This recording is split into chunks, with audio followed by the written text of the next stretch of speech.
Duterte ang pagbangon sa mga pinadapa ng bagyong Odette. Bagamat aminadong matagal bago bumalik sa normal ang pamumuhay ng mga maraming apektado, mahalaga niyang masimulan agad ang unang mga hakbang. Inatasan na po ni Pangulong Duterte ang forces at ang police, ang Defense Department, ang DILG, even Coast Guard, DOTR, lahat po ng ahensya ng gobyerno na magtulong-tulong po. Gusto niya yung armed forces dahil mas mapabilis at ang police dahil may sistema na silang sinusunod at may mga kagamitan nga sila, mga assets. Una nang nilagdaan ni Pangulong Duterte ang Proclamation No. 1267 para ilagay sa National State of Calamity ang 6 na rehiyong sinalanta ng bagyo. Meron po inatasan rin po ni Pangulong Duterte ang DBM at ang finance manager niya na maghanap ng pondo para po doon sa pangbigay financial assistance, pati po lahat ng ahensya ng gobyerno na may mga quick response fund katulad po ng DSWD, ng CI, magbigay kagad ng livelihood sa mga beneficiary doon. May direktiba na rin ang Pangulo sa Department of Agriculture para sa mga magsasaka at mangingisdang wala ng pangkabuhayan. Maging sa National Housing Authority na maglaan ng hanggang sa 100 milyong pisong pondo para sa pabahay. Nakatutok po kami rito. Hindi naman po kailangan mag-celebrate ng Pasko dahil magdasal na lang muna tayo. Magdasal na lang tayo sa pamamahay. Unahin ko muna yung magsiservisyo sa aking kapwa Pilipino gaya na ginagawa ko noon. 24/7 po ako handang pugon at tumulong sa mga pangangailangan po ng ating mga kababayan.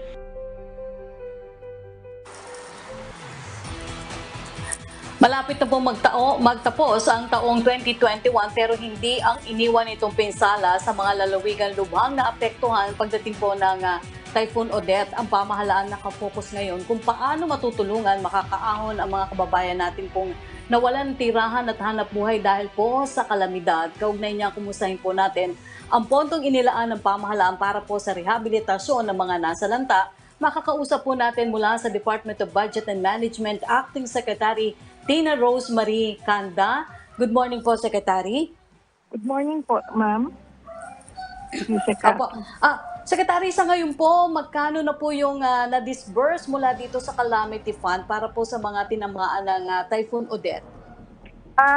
In accordance dun sa utos ni Pangulo, meron na tayong na-release nung Biyernes na 1 bilyon para sa mga local government units.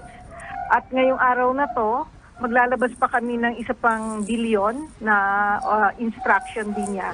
Tapos maglalabas din kami bago matapos ang taon ng 4 na bilyon parang ayuda para sa mga local government units na ipapahatid naman nila sa mga mamamayang naapektuhan ng bagyong Odette. Opo, Secretary, immediately po ba ay natanggap na ng mga lalawigang under state of calamity ang budget na ito mula sa Calamity Fund? Ay oo, kasi nung 24, kung hindi ako nagkakamali kasi nagko-coordinate kami sa BTR, talagang tinapos nila yan, nag-overtime sila para matapos yan at mai-download sa local government unit. So nasa sa accounts na yan ng local government unit. Kasi yun ang importante. Pero magkano daw po yung... magkano daw po yung budget na pwede daw po makuha para sa Calamity Fund under the 2021 budget, Secretary? This year, parang ang marirelease natin from different sources, hindi yung Calamity Fund, ay 6 billion pesos. Bakit ko sinasabing hindi sa Calamity Fund? Kasi may proseso kasi ang paggasto sa Calamity Fund. Kailangan may mga reports pa yan. Kaya ang gagamitin ng mga ahensya ay Quick Response Fund. So yung mga Quick Response Fund nila, may mga limit ang mga ahensya dyan, mga department. So at any given point, pag bumaba yun doon sa level na meron sila, i-augment ng DBM yan base sa request nila, automatically yan, walang analysis, i-release sa kanila yan. So Quick Response Fund kasi yung Calamity Fund, nililipat sa Quick Response Fund para mabilis ang aksyon. Opo, Secretary, na i-download na rin po ba sa mga LGUs ito pong budget na mula naman sa contingent funds ng Pangulo? In case po, magkano po ito in exact? Yung sinabi ko kaninang release na 1 billion, yun po ay mula sa contingent fund ni Pangulo. Tapos yung karagdagang 1 billion today, galing din yan sa sa contingent fund ni Pangulong Duterte. So bali 2 billion ang ibibigay niya mula sa contingent fund.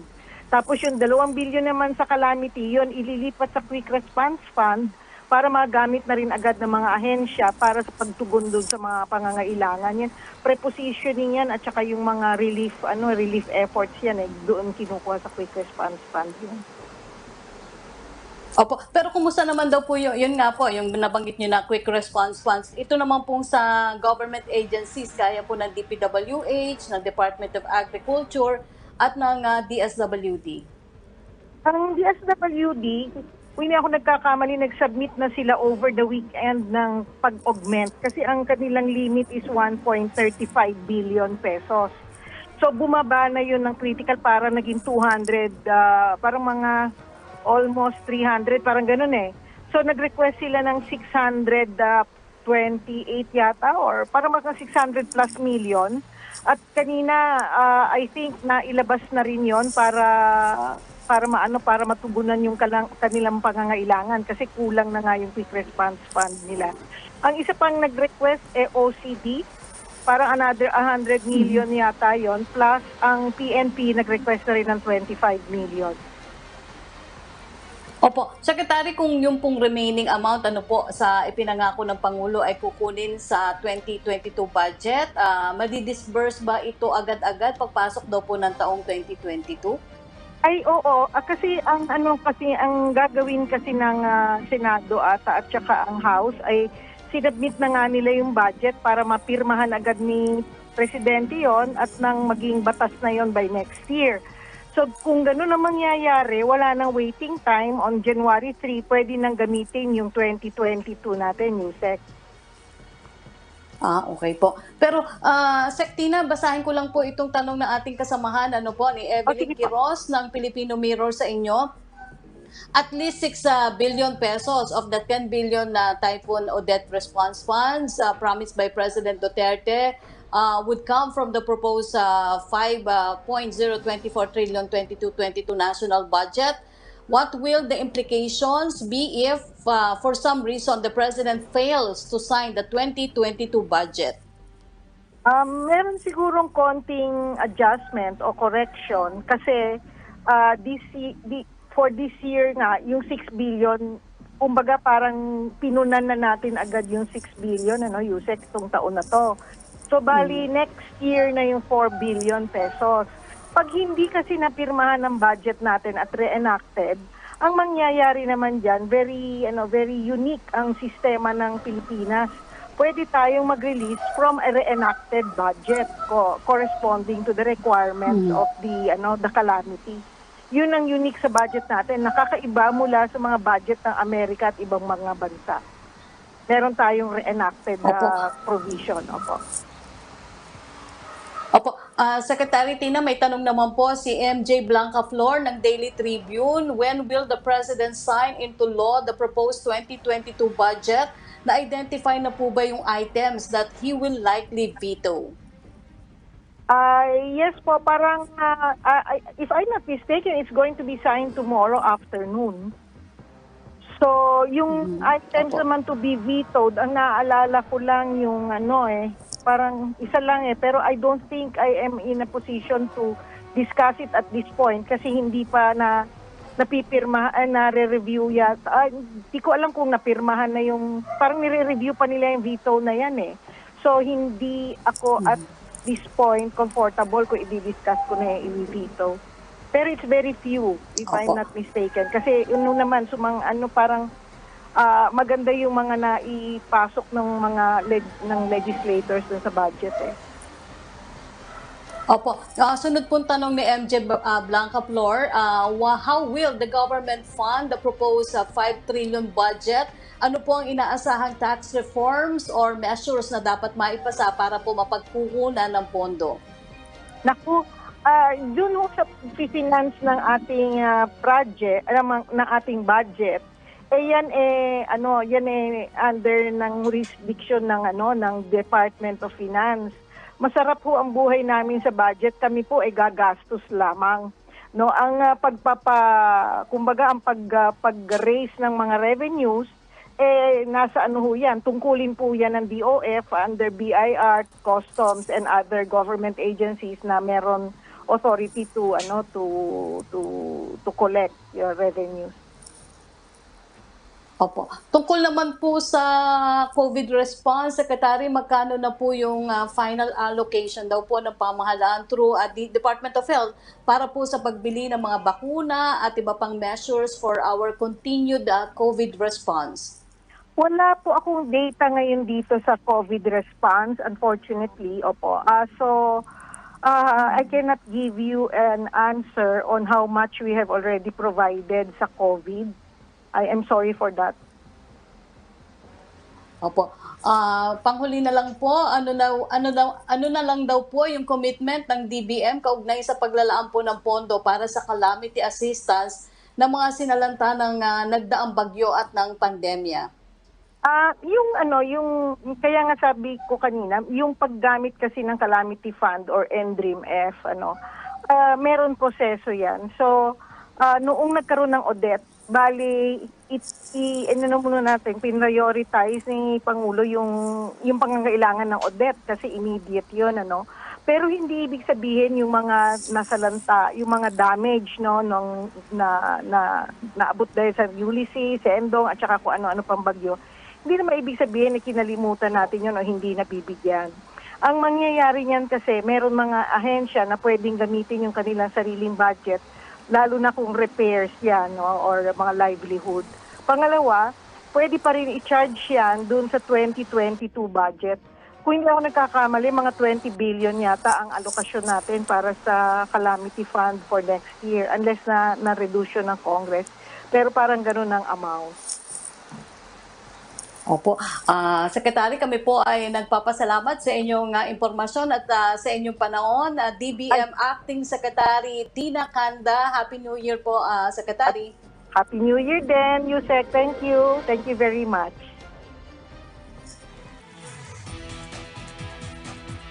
Samantala, base po sa talaang inilabas ng Department of Health kahapon at nagdaga ng 433 new cases sa mga nahawahan ng COVID-19 sa Pilipinas.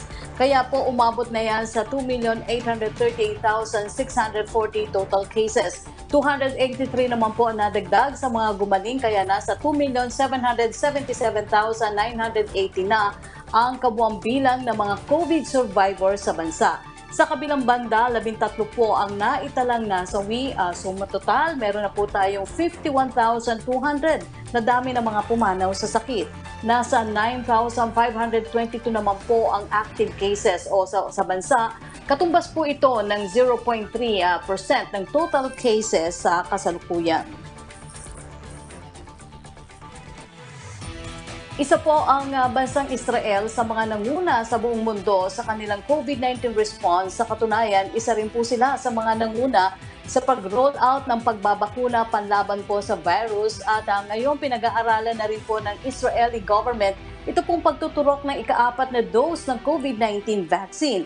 Alamin natin ang iba pang detalye tungkol dyan mula po kay Israel Ambassador to the Philippines, Ambassador Aylan Flos. Good morning, sir, and welcome to the program. Good morning. Thank you very much for having me. Ambassador, what do we know so far about the proposal to administer a 4th dose of vaccine to the vulnerable sector in Israel? Is this already underway or still under consideration? It's still under consideration. There's going to be another meeting to discuss this on Wednesday this week. There are different opinions. So the Israeli Ministry of Health and there is a special team to analyze this. Have not yet decided. As you know, we are executing the boosters. The 3rd dose, the 4th dose is still being considered. Opo, but Ambassador, some Israeli health experts are saying excessive vaccination may cause immune system fatigue and may do more harm than good. What is the Israeli government's stand on this? So it's not clear yet what's going to happen. As I said, the experts are analyzing giving the fourth dose. They're not yet decided if they'll do that. We feel until now the indications are that the vaccine each month the level of antibodies is going down, and this is why they have to.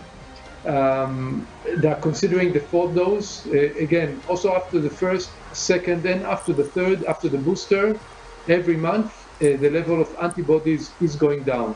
So the fourth booster is really being seriously considered, but as I said, there are not enough. There's not enough medical evidence on what will happen if we give the fourth booster. So it's still being analyzed, but it seems to me that this might be the direction. Ambassador, may we know how is the vaccination rate in Israel as of now? How many received their primary doses, and how many already got the booster or third shot? Yes.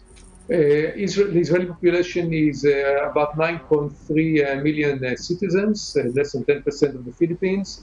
Until now, about 6.5 million got the first dose. This includes children from 5 and above. About 6 million got the second dose, and about 4.2 million people have received also the booster. What we are seeing today is actually, I wouldn't say growing hesitancy, but people are not rushing now, especially not the younger generation, is not rushing to get vaccinated, and especially not for the booster. So we have less than 50% who got the booster until now. Ambassador, do we have data as to how many Filipinos in Israel are already fully vaccinated? Well, that's easy. All Filipinos in Israel are fully vaccinated. They got including the booster. It is freely available. There is no limitation. It is up to them. And since a lot of them are taking care of elderly people, and elderly people are the most vulnerable one and most protected ones. So to the best of my knowledge, all Filipinos, caregivers, diplomats, and other Filipinos in Israel have been fully vaccinated, and there is no obstacle in receiving their vaccination. Just regarding the Omicron, I would like to emphasize that the situation in Israel is that the numbers are growing. One person has passed away, but he had also some medical preconditions. He was not a healthy person. Today we have 1,118 positive confirmed to Omicron. Out of those, 723 are people who came from abroad who entered Israel. We have another 861 suspicious cases where we believe that it might be Omicron, but we are still doing the sequencing to identify if it is really the Omicron. And for that reason, we have also the protocols in Israel are now being a little bit more strict. Ambassador, how this one known death alarmed the government, and what other precautions were put in place in response to the Omicron threat, apart from administering a fourth dose? So I would say the most important one is really considering the fourth dose and increasing the level of the number of people getting the third dose. The one person, as I said, who passed away, he had also other medical conditions, so it is not alarming. However, the numbers are growing, and if the numbers are growing, it means that there will be also more people hospitalized and more people in serious conditions. So for that reason, we have to take precautions, and we are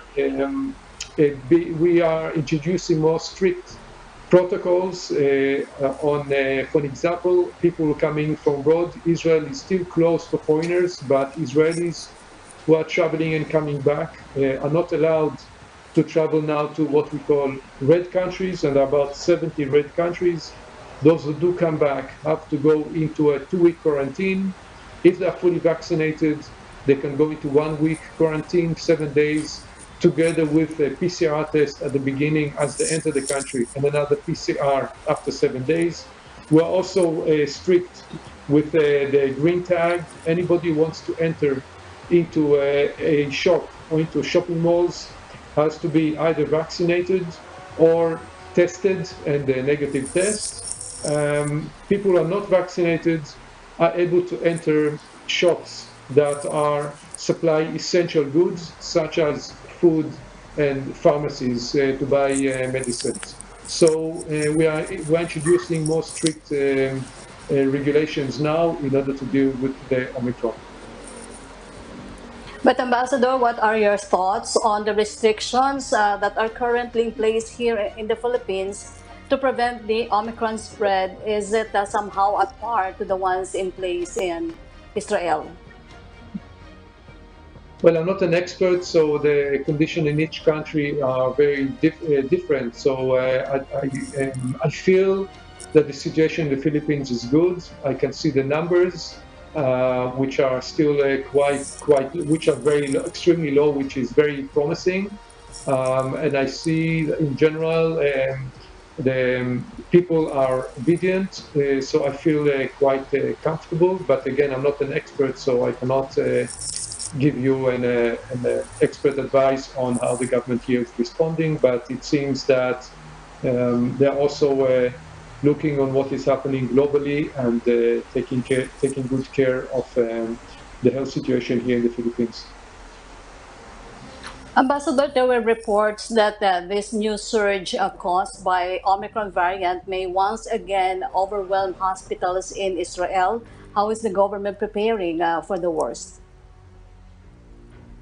Well, the Israeli hospitals are well equipped by now and are quite ready to deal with the surge of patients. But again, I think the main challenge is to make sure that they are not overwhelmed and that they are not getting up to more than 100% of the capacity. And this is why we are introducing more strict regulation in order to keep as much as possible the numbers low. But when we see what is happening in other countries and you see the numbers, it seems that this might also be the case in Israel. As I said, we're trying to control them as much as possible and spread it on a longer time, plus vaccination.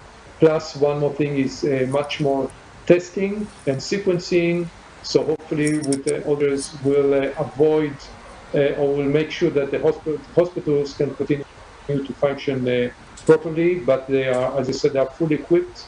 The teams are there. Hopefully, we will not reach to such a situation. Ambassador, Israel has been one of the forerunners in COVID-19 response, yet the surge of cases still happened because of the Omicron variant. What may be the cause of this surge? Did people relax in following protocols way too soon? People in general, people are not really. I mean, watching and seeing the numbers, and people are worried, and they're expecting the government to do more. I have to add that also in the schools we have more strict rules. On the other hand, there is a sense of fatigue. It's a global issue. We are living in this pandemic for almost 2 years. So there's also fatigue in the Israeli public, but the leadership is giving very clear and strong messages. The challenge is to balance between closing down the economy or continuing letting the economy run within sort of living with the pandemic. So we are here trying to balance between two extremes in a way, or between the two extremes, and finding the golden way in maintaining the public health, and on the other hand, keeping the economy and society healthy from that aspect. Ambassador, what can the Philippines possibly learn or pick up from the Omicron surge experience of Israel? I think both countries were, in a way, the Omicron came in late. Although I think in Israel the numbers are higher. I know the numbers are higher than in the Philippines. So we'll be happy to again share our experiences and also our regulation and how we are dealing with the situation. As we see today, the pandemic is global. We get different challenges and new surprises. If it was the Delta, now it is the Omicron. We have to learn from each other on our protocols, on our efforts, and our practices, and to see what can be adapted locally. Whatever we bring will help the countries to deal with it. So we are working as part of the global community, and it's important to have exchanges between countries. And as I said, Israel and the Philippines have had some exchanges, and I think we should continue that, sharing the experiences. Ambassador, we would also like to take this opportunity to thank the Israeli government for sending over assistance to the typhoon victims in the south. What more assistance will the embassy and the government provide in the next coming weeks, if any, Ambassador? So we sent immediate response. We prepared and we immediately responded. We sent some food, hygiene kits, rice, solar panels to create energy, water purification systems to Cebu, to Bohol, and to Shiragao. This was very important for us to show the sympathy and the close relations, and we care about the Philippines and what is happening here. We are now looking how to continue for the longer run. We are going to continue working on the medical side, working with hospitals here in rebuilding some of the medical facilities that were affected, and there are quite a few. We are in discussions with the government here what should be the longer-term response. I have to say that the Israeli embassy is also we're in touch with the Israeli civil society, which has already seen the devastation, and they're also joining the efforts, and already some Israeli NGOs that have started working here, and they will stay here also for the long run, and we are supporting them, and we're doing this in coordination between us as the embassy and the Israeli government and the Israeli NGOs and civil society. So we'll be here to stay. Lastly, Ambassador, your message, please, to our viewers and to the Filipino people. Well, we are living in a challenging time. It's a global world, global challenges. We have the COVID-19, the Omicron coming now. On the same time, dealing with the Super Typhoon Odette. So it is challenging times, but on the other hand, the Filipino people are extremely resilient and happy people and strong. And my message to you, to the Philippine government and Philippine people is that keep the spirit, keep strong. We still might have challenging times in front of us. I hope and pray that next year will be, from that aspect, a better year.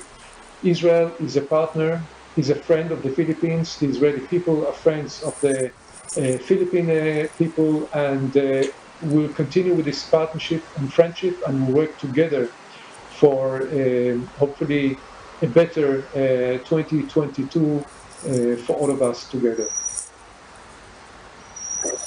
Thank you for joining us today, Israel Ambassador to the Philippines, Ambassador Ilan Flos.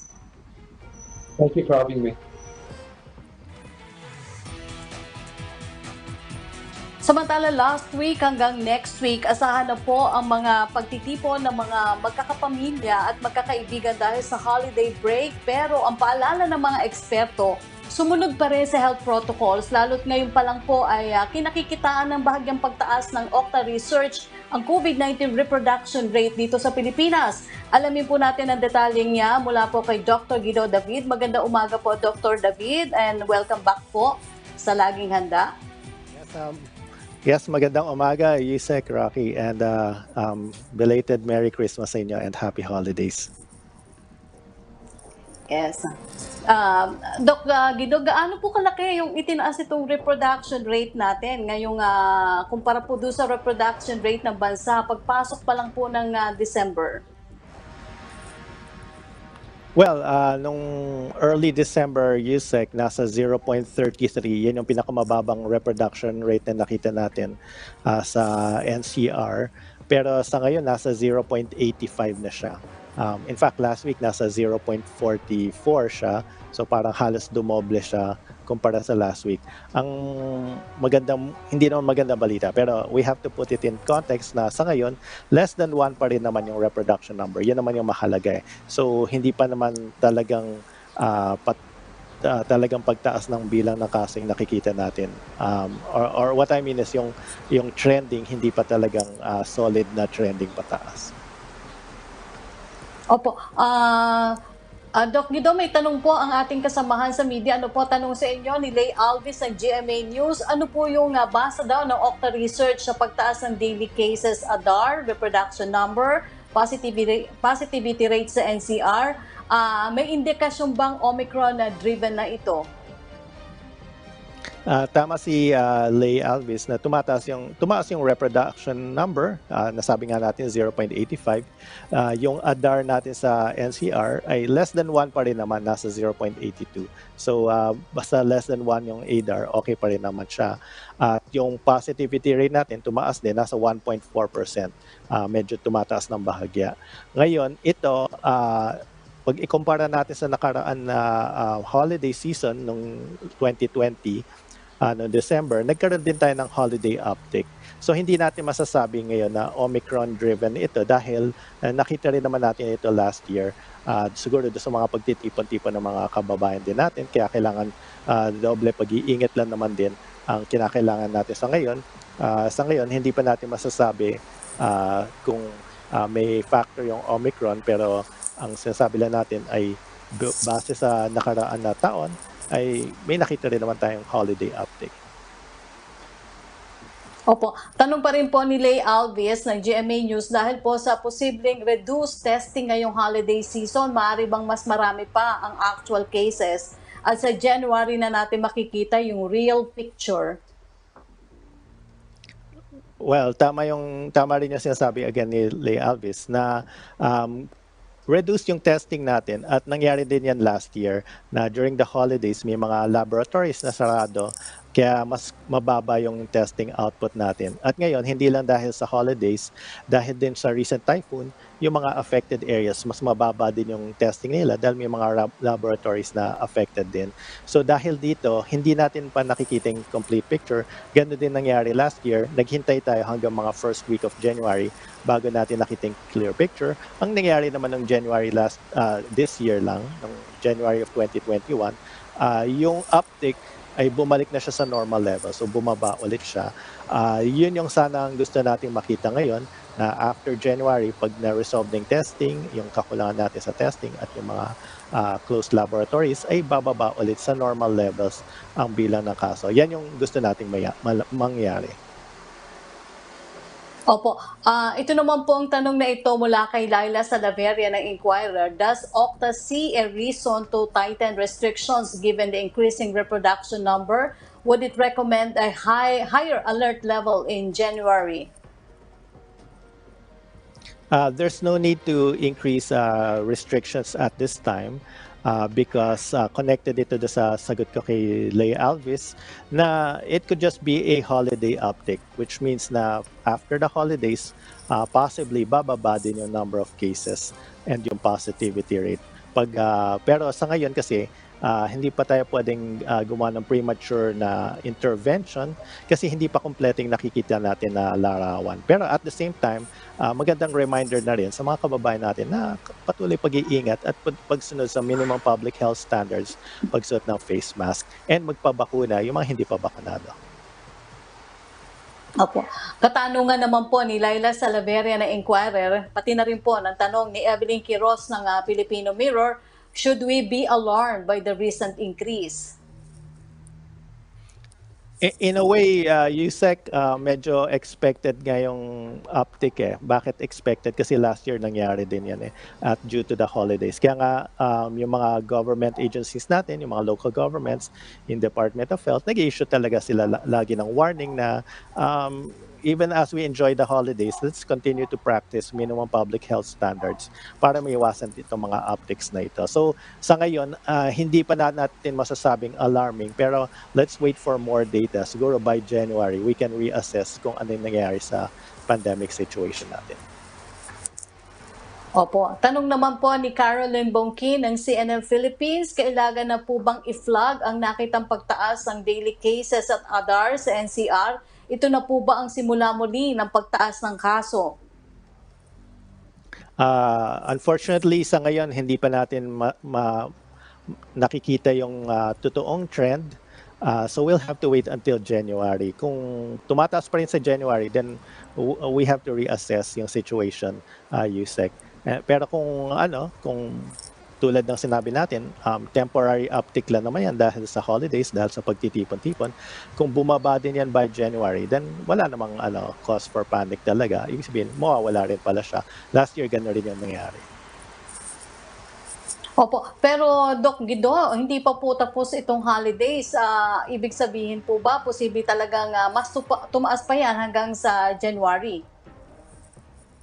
Well, we cannot rule out that possibility, USEC, sa ngayon. Again, incomplete pa yung, hindi pa kompleto yung larawan na tinitingnan natin. Let's hope for the best.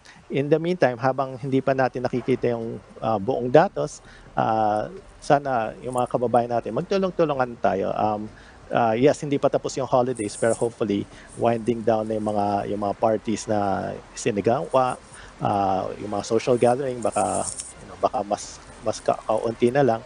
At pag sumunod naman tayo sa public health standards, matutulungan talaga nito na ma-control yung number of cases sa NCR at sa buong bansa.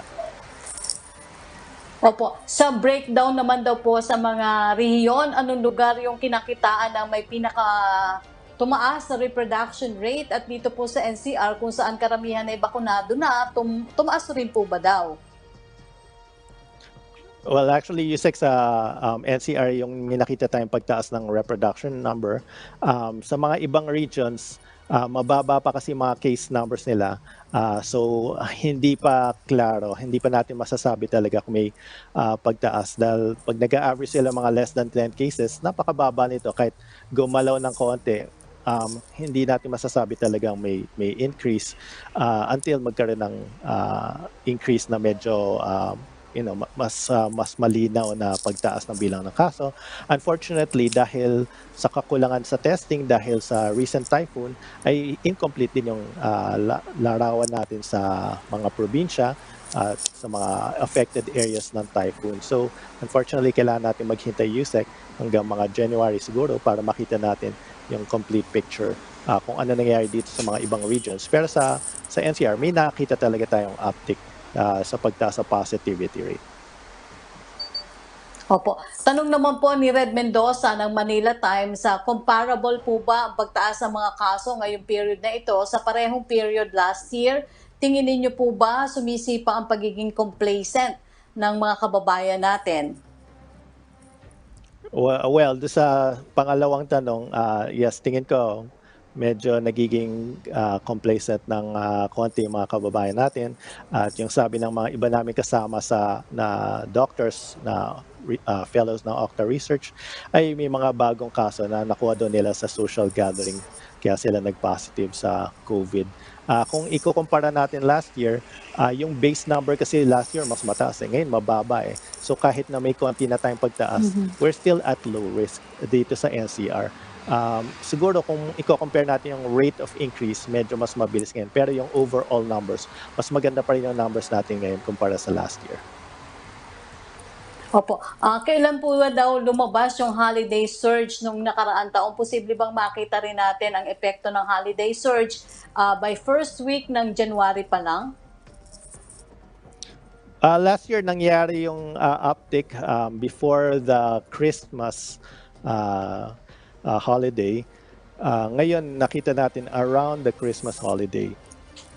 So, posible nating, Opo. yung sinasabi nating January, ang sinasabi lang natin ay mas malinaw yung magiging larawan natin sa situation ng pandemic by January dahil mas kumpleto na yung testing natin at makikita natin kung nag-sustain yung trend na patuloy pa rin tumataas. Pero kung patuloy siyang nangyari sa January, hindi naman natin masasabing January surge nangyari. Posibleng nagsisimula na ngayon. Pero January natin makukuha yung confirmation. Pero sa ngayon kasi, yun nga, it's too early to say kasi pwedeng bumaliktad naman or mag-reverse yung trend at by January, makikita natin mababa na yung bilang ng kaso, sasabihin natin, ay wala naman pala.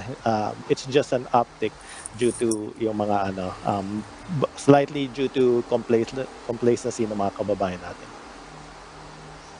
Opo. Ano daw po yung, in case lang po, no, ano daw po yung posibleng mangyari sakaling hindi mapigilan yung pagtaas ng reproduction rate ngayong holiday season? Well, wag naman sana mangyari yan, Rocky, pero of course, kung makita nating patuloy na tumataas, we have to reassess yung situation natin.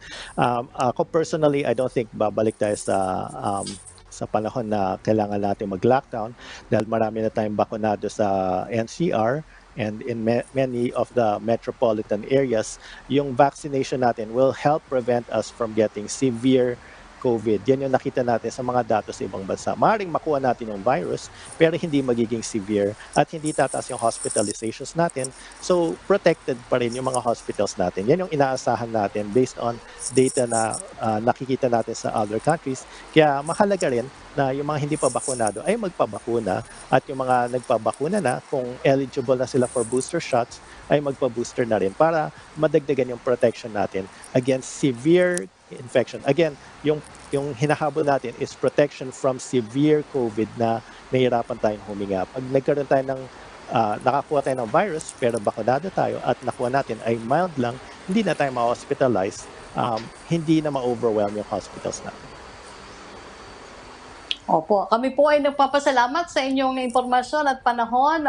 Ingat po kayo, Dr. Guido David ng Octa Research. Happy New Year din po. Happy New Year, Yusek. Maraming salamat. Samantala, daang mga pasyente at benepisyaryo ng Malasakit Center sa Quezon Memorial Medical Center ang muling tumanggap ng ayuda mula sa pamahalaan at kay Senator Bongo. Ang detalye sa report na ito. Hindi lubos maisip ni Jerome Morcilla ng Tanay Rizal kung saan kukuha ng panggastos sa operasyon ng kanilang bagong silang na sanggol.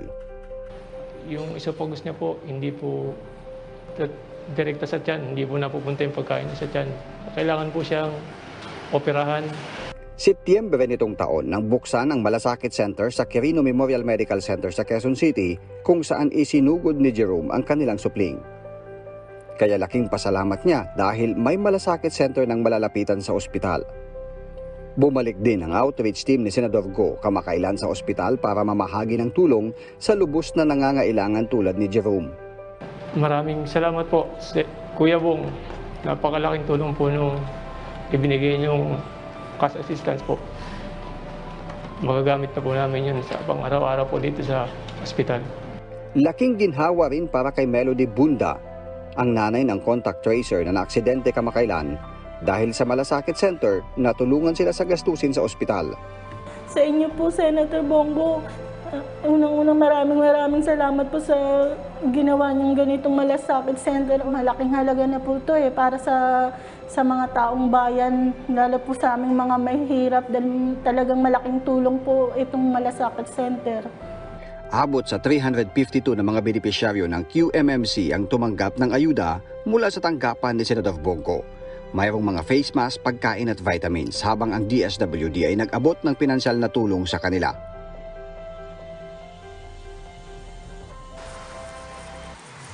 Nagpulong ngayong araw ang iba't ibang ahensya ng pamahalaan para po sa pinakahuling assessment sa pinsalang dala ng bagyong Odette sa lalawigan ng Cebu. Naroon po ang kasama naming si Eunice Samonte. Eunice? Yes, Yusek Rocky, sa mga oras na ito ay pahirapin pa rin ang na kuryente, tubig dito sa Cebu. Pero sa ngayon, ginagawa na ng NDRRMC Region 7 ang lahat ng katuwang ng ahensya ng gobyerno para agarang maibigay ang tulong sa mga pinakaapektado. Sa mga oras na ito ay tuloy-tuloy pa rin ang pagpasok ng mga datos dito sa Operation Center ng NDRRMC Region 7. Present dito ang iba't ibang ahensya ng pamahalaan, kabilang na dyan ang DILG, DOE, DepEd, DSWD, PCG, Pag-asa, DICT, Armed Forces of the Philippines Joint Task Force Cebu, PNP, PRO7 at ang OWA. As of December 25, umabot na sa 255 ang bilang ng 7 kung saan 45 pa ang nawawala at nasa 3,000 na naman ang naiulat na injured. Sa datos na iyo nakikita, pinakamarami ang nasawi sa Bohol na may 108 dead. Sa mga oras na ito ay nag-shift na ang operation mula sa search and rescue at sa search and retrieval operation ng OCD sa tulong ng AFP at ng PNP. Kabilang dito ang area ng Bohol, Cebu, Negros Oriental, Siquijor, Cebu City, Lapu-Lapu City at Mandaue City. Ayon kay Director Marlo Salazar, ang chairperson ng NDRRMC Region 7, umabot na sa 60,000 nagdaipamahagi na family food packs na nagpapatuloy naman sa mga oras na ito. At ayon nga sa DSWD, nasa 30.3 million worth of the Region 7, kabilang dyan ang mga food at non-food items. Pinaalalahanan din ni Director Marlo Salazar ang PNP na i-monitor ang mga LGU na namimigay ng relief goods ng pangalan ng politiko ang mga as of now, nasa mahigit 64,000 out of 0.1% sa buong pinag-utos na rin ng DNLIM Salina worth 1,000 pesos lang sa mga motor. Sa na posible nga magkaroon ng mga cases ng diarrhea dahil yan sa inom na tubig. Sa ngayon kasi wala pa rin kuryente ang mga water filling station powered by generators at lahat ay umaasa ngayon sa mga bottled water at tuloy-tuloy pa rin ang pagpasok ng datos dito yan sa Operation Center ng NDO 77 at iahatid natin yan sa inyo live mula dito sa Lapu-Lapu City. Eunice Monte para sa Bayan. Maraming salamat sa iyong report, Eunice Monte. Isa po ang Baguio Flower Festival o Panagbenga sa mga inaabangang mapaturista man at residente ng lungsod. Alamin natin yan kay Debbie Gasingan ng PTV Cordillera kung matutuloy ba pa ang pagdiriwang na ito sa Pebrero 2022. Pagkatapos ng 2 taon na pagsuspende sa selebrasyon ng Baguio Flower Festival o Panagbanga, inaasahang matutuloy na ang pagdiriwang nito sa February 2022. Gayunman, hindi na umano gaganapin ang Grand Street Dance at Grand Float Parades na pangunahing highlights ng Panagbanga. Titingnan muna natin kung ano yung development itong Omicron. Pag nakita natin na medyo favorable siya, then that's the time that we will make all the official announcement kung ano yung mga activities na ilalabas. Tatalakayin pa ng lokal na pamahalaan at ng Baguio Flower Festival Foundation Incorporated ang mga pinal na aktibidad. Sakaling makapasok ang Omicron variant sa lungsod, matutuloy pa rin ang festival, ngunit lilimitahan ang mga aktibidad. Sa ngayon ay patuloy ang aktibong surveillance ng pamahalaang panlungsod sa naturang variant kung saan nagsasagawa pa rin sila ng COVID-19 testing sa lahat ng close contacts ng mga nagpopositibo sa COVID-19. Debbie Kasingan para sa Bayan.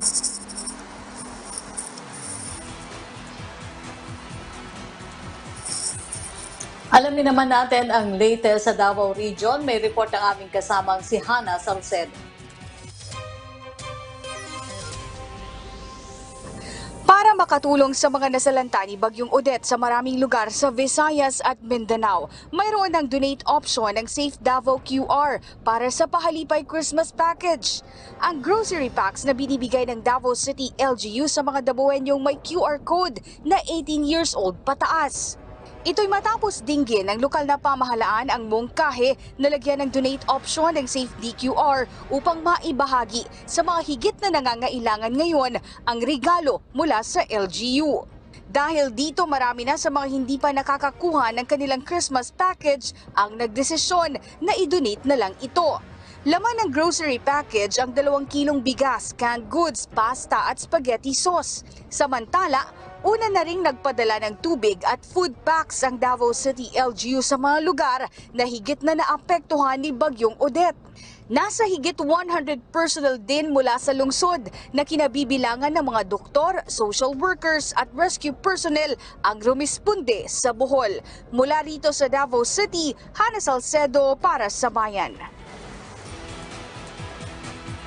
Maraming salamat po sa ating mga partner agency para sa kanilang suporta sa ating programa at maging ang kapisanan ng mga broadcaster ng Pilipinas o KBP. At dito na po nagtatapos ang ating programa sa araw na ito. Hanggang bukas pong muli, ako po si Yusa Crack Ignacio at ito ang Public Briefing Hashtag Laging Handa PH. Kaya natin to. Kaya natin to.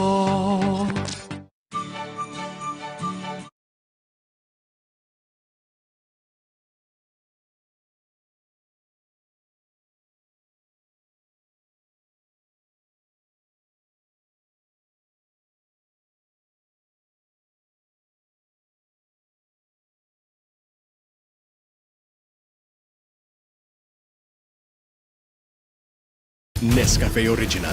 May tapang ng dagdag na kape para sa tapang na di susuko. Karambola sa DWIC. Programang sasaguhin ang iba't ibang isyu at mga balita. Karambola sa DWIC. Tatalakayin, hihimayin at pagtatalunan ang iba't ibang mga isyu. Karambola sa DWIC. Programang pwede kang mag-chat pero pwede ka rin mas-chat. At ngayon, narito na ang inyong mga karambulista at ang programa Karambola sa DWIC. Magandang umaga. Welcome to Karambola. Kasama sa impilan, Conrad Banal. Ako po si Trixie Cruz Angeles. Parang tabi ngayon ka. Parang tabi ngayon. Masyadong nasa... paano makikita? Lambari nga. Aga-aga. It's elegant. No? Wala na ba yan? Kahit excelente ham na lang, di ba? Kahit naman tayo. Nagkakaubusan niya. Nagkakaubusan na ng excelente ham. Just 3 days to go. Yes, 3 days to go. DWIC text line 0998-376-6768. We're also on Facebook Live, YouTube live streaming. Don't forget, like, share, follow, subscribe to DWIC 882 AM. We're also on Luminous by Trixie Cruz Angeles and Ahmed Paglinawan. Don't forget to follow and subscribe. Magandang umaga. Magandang umaga. Mukhang magde-declare na ng state of calamity. Yeah. No? Necessary yata. Doon na papunta yan, no? Marami hong pwede mangyari kapag ginawa ng presidente yan. Yeah. 6 regions daw ata ang tinitingnan. Okay. 6 regions heavily damaged. Marami kasi pwede mangyari dyan. Yung quick disbursement, ano tawag doon? Quick release funds. Yes. Pero maliit lang yan. Maliit lang yun. Well, pero makakatulong pa din. Yes. Kasi ang problema ho ngayon, talaga pera. Kaya yung nagsasalita dyan, bakit hindi gawin yung ganito? Bakit hindi gawin yung drama? Bakit hindi? Bakit ang bagal-bagal ng... Ay, meron pa. Bagal-bagal ng food and everything. Sinasabi pa na, bakit walang pera? Bakit nakalimutan nila may COVID? Hindi naman unlimited ang supply ang ating funding eh. Even in normal times. Even in normal times, lagi hong kulang. Kung tutuusin, by definition, developing countries kulang sa kapital. Lahat ng bayan may budget deficit. Yes, because of COVID. Okay, even kung walang COVID, maski normal times, lagi may deficit dahil ho ang demand on the budget. Laging mas malaki yan kaysa sa available na collection, tax collection. Okay. So maraming angal. Pero dadagdagan daw 10 billion fund for rehab. Relief and rehab. Okay. But I think this is mainly for rehab na eh. Ngayon, Yan 10 billion na yan, Trix. Okay. Kung tutuusin mo, kagat lang ng langgam yan sa pangangailangan. Nung lugar to get back, di ba? Yun ho